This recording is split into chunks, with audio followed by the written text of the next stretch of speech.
जय श्री कृष्ण, राधे कृष्ण। ओम नमो भगवते वासुदेवाय। पहले श्लोक में भगवान ने अर्जुन से कहा था तू मेरे समग्र रूप को जैसा जानेगा वह सुन। अब भगवान आगे के श्लोक में उसे सुनाने की प्रतिज्ञा करते हैं। भगवान कहते हैं कि भैया अर्जुन, अब मैं विज्ञान सहित ज्ञान कहूंगा।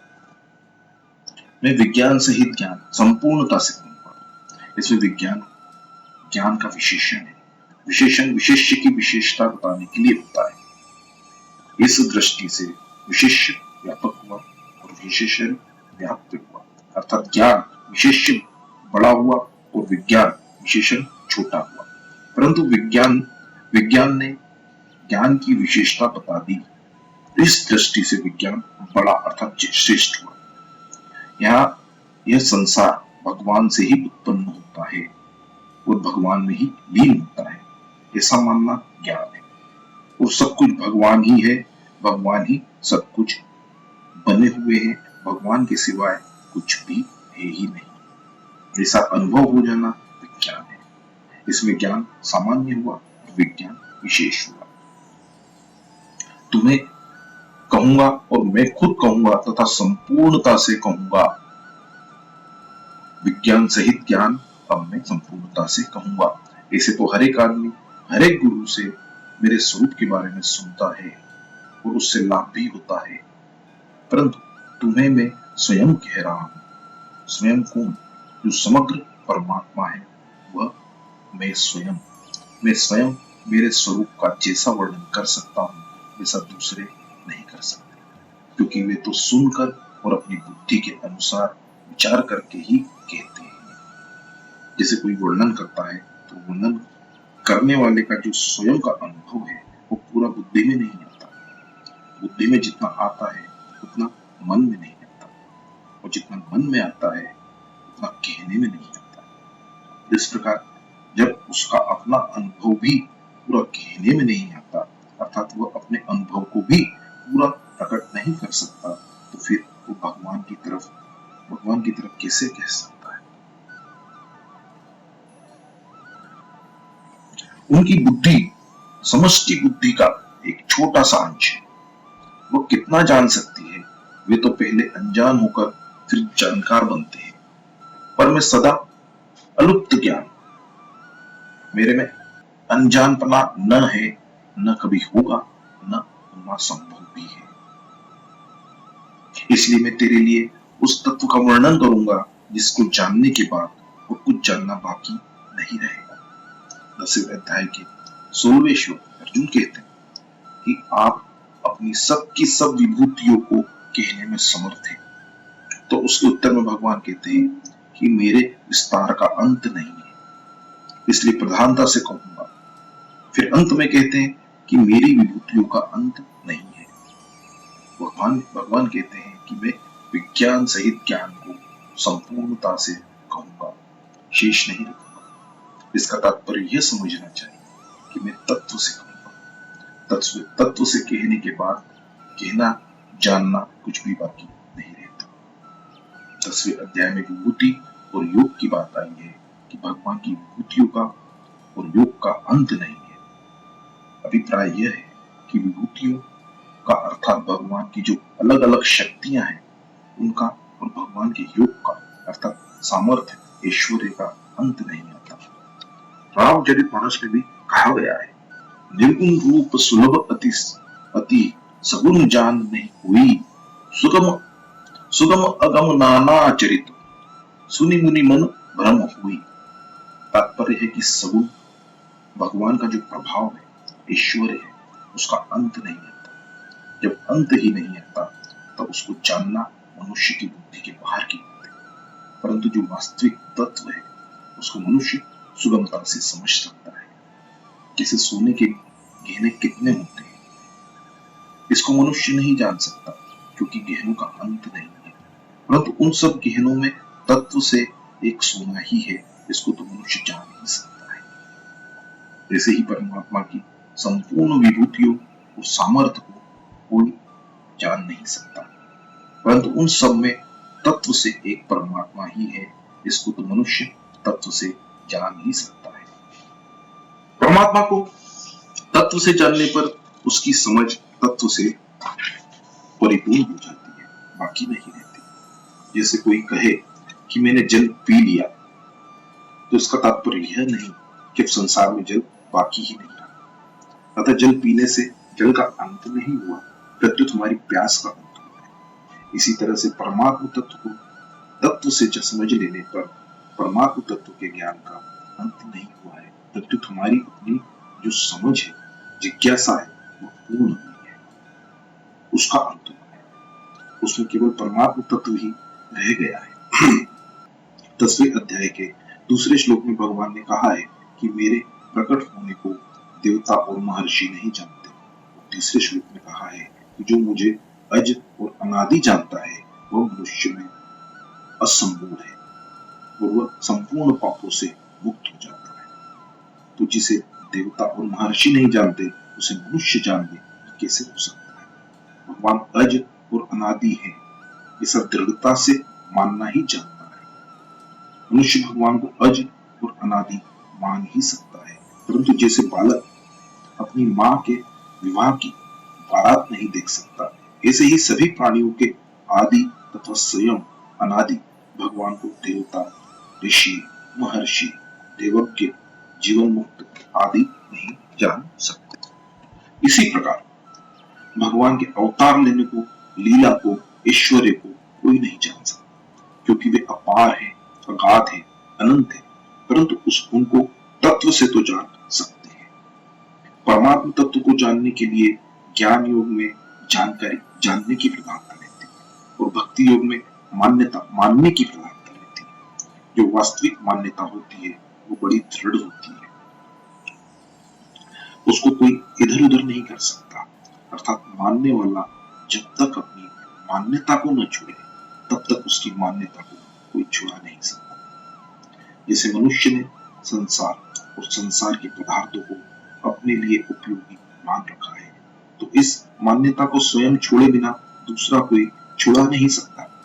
परंतु स्वयं इस बात को जान ले कि ये सभी पदार्थ उत्पन्न और नष्ट होने वाले हैं, तो इस मान्यता को मनुष्य छोड़ सकता है, क्योंकि ये मान्यता असत्य है, झूठी है।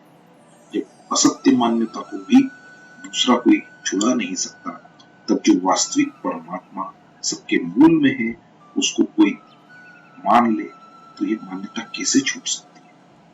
क्योंकि ये मान्यता सत्य है। ये यथार्थ मान्यता ज्ञान से कम नहीं होती, प्रत्येक ज्ञान के समान ही दृढ़ होती है। भक्ति मार्ग में मानना मुख्य होता है।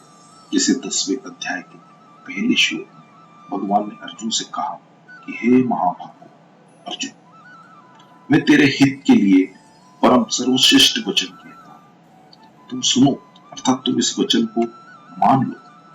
वहां भक्ति का प्रकरण है, अतः यहां मानने की बात कहते हैं। ज्ञान मार्ग में जानना मुख्य होता है। जैसे 14वें अध्याय के पहले श्लोक में भगवान ने कहा कि मैं फिर ज्ञानों में उत्तम और सर्वोत्कृष्ट ज्ञान कहता हूं, जिसको जानने से सब के सब मुनि परम सिद्धि को प्राप्त हुए। वहां ज्ञान का प्रकरण है, अतः वहां जानने की बात कहते हैं। भक्ति मार्ग में मनुष्य मान करके जान लेता है और ज्ञान मार्ग में जान करके मान लेता है, तथा पूर्ण होने पर दोनों की एकता हो जाती है। संसार भगवान से ही पैदा होता है, वो उनमें ही लीन होता है, इसलिए भगवान इस संसार के महाकारण है, ऐसा मानना ज्ञान है। भगवान के सिवाय और कोई चीज है ही नहीं, सब कुछ भगवान ही है, स्वयं भगवान ही सब कुछ बने हुए हैं, ऐसा अनुभव हो जाना विज्ञान है। अपरा और परा प्रकृति मेरी है, इनके संयोग से संपूर्ण प्राणियों की उत्पत्ति होती है और मैं इस संपूर्ण जगत का महाकारण, ऐसा कहकर भगवान ने ज्ञान बताया। मेरे सिवाय अन्य कोई है ही नहीं। सूत के धागे में उसी सूत की बनी हुई मणियों की तरह सब कुछ मेरे में ही ओतप्रोत है, ऐसा कहकर भगवान ने विज्ञान बताया। जल में रस, चंद्र सूर्य में प्रभा मैं हूं इत्यादि। संपूर्ण भूतों का सनातन बीज मैं हूँ। सात्विक, राजस और तामस भाव मेरे में ही होते हैं, ऐसा कहकर ज्ञान बताया। ये मेरे में और मैं इनमें नहीं हूँ, अर्थात सब कुछ मैं ही मैं हूँ, क्योंकि इनकी स्वतंत्र सत्ता नहीं है, ऐसा कहकर विज्ञान बताया। जो मेरे सिवाय गुणों की अलग सत्ता मान लेता है वो मोहित हो जाता है, परंतु जो गुणों से मोहित न होकर, अर्थात ये गुण भगवान से ही होते हैं और भगवान में ही लीन होते हैं, ऐसा मानकर मेरे शरण होता है, वह गुणमयी माया से तर जाता है। ऐसे मेरे शरण होने वाले चार प्रकार के भक्त होते हैं, अर्थार्थी, पार्थ, जिज्ञासु और ज्ञानी। प्रेमी, ये सभी उदार है, पर ज्ञानी अर्थात प्रेमी मेरे को अत्यंत प्रिय है, मेरी आत्मा ही है, ऐसा कहकर ज्ञान बताया। जिससे सब कुछ वासुदेव ही है ऐसा अनुभव हो लगता है, वो महात्मा अत्यंत दुर्लभ है, ऐसा कहकर विज्ञान बताया। मेरे को न मानकर जो कामनाओं के कारण देवताओं के शरण हो जाते हैं, उनको अंत वाला फल जन्म मरण मिलता है, और जो मेरे शरण हो जाते हैं उनको मैं मिल जाता हूँ। जो मुझे अज अविनाशी नहीं जानते, उनके सामने मैं प्रकट नहीं होता। मैं भूत, भविष्य और वर्तमान तीनों कालों को और उनमें रहने वाले संपूर्ण प्राणियों को जानता हूँ, पर मेरे को कोई नहीं जानता। जो द्वंद्व मोह से मोहित हो जाते हैं, वे बार बार जन्म मरण को प्राप्त होते हैं। जो एक निश्चय करके मेरे वचन में लग जाते हैं, उनके पाप नष्ट हो जाते हैं तथा वे निर्द्वंद हो जाते हैं, ऐसा कहकर ज्ञान बताया। जो मेरा आश्रय लेते हैं वे ब्रह्मा, आध्यात्म, कर्म, अधिभूत, आदिदेव और आदि यज्ञ को जान लेते हैं, अर्थात चर अचर सब कुछ मैं ही हूँ, ऐसा उनको अनुभव हो जाता है, ऐसा कहकर विज्ञान बताया। विज्ञान सहित ज्ञान को जानने के बाद जानना बाकी नहीं रहता। तात्पर्य है कि मेरे सिवाय संसार का मूल दूसरा कोई नहीं है, केवल मैं ही हूँ, और तत्व से सब कुछ वासुदेव ही है। वासुदेव सर्वम, और कोई है ही नहीं, ऐसा जान लेगा तो जानना बाकी कैसे हो, क्योंकि इसके सिवाय दूसरा कुछ जानने योग्य है ही नहीं। यदि परमात्मा को न जानकर संसार की बहुत सी विद्याओं को जान भी लिया तो वास्तव में कुछ नहीं है, पूरा परिश्रम ही किया गया है। जानना कुछ बाकी नहीं रहता, इसका तात्पर्य है कि इंद्रियों से, मन से, बुद्धि से जो परमात्मा को जानता है वो वास्तव में पूर्ण जानता नहीं है, कारण कि ये इंद्रियां, मन और बुद्धि प्राकृत है, इसलिए प्रकृति से अतीत तत्व को नहीं जान सकते। स्वयं जब परमात्मा के शरण हो जाता है तब स्वयं ही परमात्मा को जानता है, इसलिए परमात्मा को स्वयं से ही जाना जा सकता है, मन बुद्धि आदि से नहीं। परिशिष्ट भाव यह है, परा तथा अपरा प्रकृति की स्वतंत्र सत्ता नहीं है, वो ज्ञान है, और परा अपरा सब कुछ भगवान ही है, ये विज्ञान है। अतः अहम सहित सब कुछ भगवान ही है, यह विज्ञान सहित ज्ञान है। ज्ञातव्यम, जिसको अवश्य जानना चाहिए और जो जाना जा सकता है उसको ज्ञातव्य कहते हैं। विज्ञान सहित ज्ञान को अर्थात भगवान के समग्र रूप को जानने के बाद फिर जानने योग्य कुछ भी शेष नहीं रहता, अर्थात जो यथार्थ तत्व जानना चाहता है उसके लिए जानना कुछ भी बाकी नहीं रहता, कारण कि जब एक भगवान के सिवाय किंचित मात्र भी कुछ नहीं है ही नहीं, तो फिर जानने योग्य बाकी क्या रहे। यहाँ कोई कह सकता है कि विज्ञान सहित ज्ञान कहने से ज्ञान की मुख्यता और विज्ञान की गुणता हुई, परंतु वास्तव में ऐसी बात नहीं है। केवल ज्ञान से मुक्ति तो हो जाती है, पर प्रेम का अनंत आनंद तभी मिलता है जब उसके साथ विज्ञान भी हो। ज्ञान धन की तरह है और विज्ञान आकर्षण है।